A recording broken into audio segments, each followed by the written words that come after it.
धूमधाम से मनाया गया आज़ाद हिंद सरकार का स्थापना दिवस।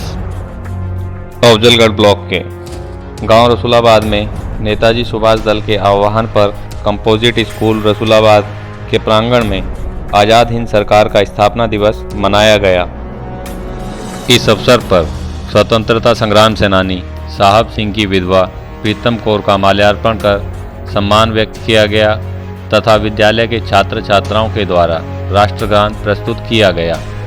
विद्यालय के प्रधान अध्यापक कुलवीर कटारिया द्वारा इस ऐतिहासिक दिन के महत्व पर प्रकाश डाला गया। कार्यक्रम के आयोजक नेताजी सुभाष दल के अध्यक्ष विपिन यादव ने बताया कि आज ही के दिन 21 अक्टूबर 1943 में सुभाष चंद्र बोस ने आज़ाद हिंद फौज के सर्वोच्च सेनापति की हैसियत से सिंगापुर में स्वतंत्र भारत की अस्थायी सरकार आज़ाद हिंद सरकार की स्थापना की। अपनी इस सरकार के प्रधानमंत्री, राष्ट्रपति तथा सेना अध्यक्ष तीनों पद स्वयं नेताजी ने संभाले। उनकी सरकार को 8 देशों जर्मनी, जापान, फिलीपींस, कोरिया, चीन, इटली, मांचुको और आयरलैंड ने मान्यता दी।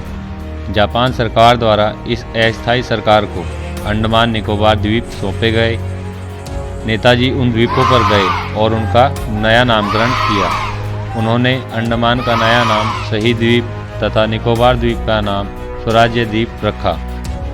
30 दिसंबर 1943 को इन द्वीपों पर स्वतंत्र भारत का ध्वज भी फहराया गया।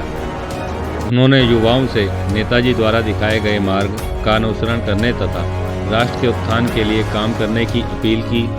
इस अवसर पर प्रधानपति रईस अहमद, सरदार गुरविंदर सिंह, मास्टर अमित कुमार, सुरेंद्र सिंह यादव तथा समस्त टीचिंग स्टाफ उपलब्ध रहा। देखिए जनसंवाद की यह विशेष रिपोर्ट। इसके जो 3 पद थे, राष्ट्रपति, प्रधानमंत्री और सेना अध्यक्ष, इन तीनों पदों का प्रमुख उनको बनाया गया और जो इस पद को मान्यता 8 देशों ने इस पद को उनकी मान्यता दी और इस अस्थायी संगठन को मान्यता प्रदान की। और आगे चलकर उन्होंने एक नारा भी दिया कि तुम मुझे खून दो, मैं तुम्हें आजादी दूंगा। और इस आजाद हिंद फौज के सहारे उन्होंने इस देश को आजाद कराने के लिए अपना बहुमूल्य योगदान दिया।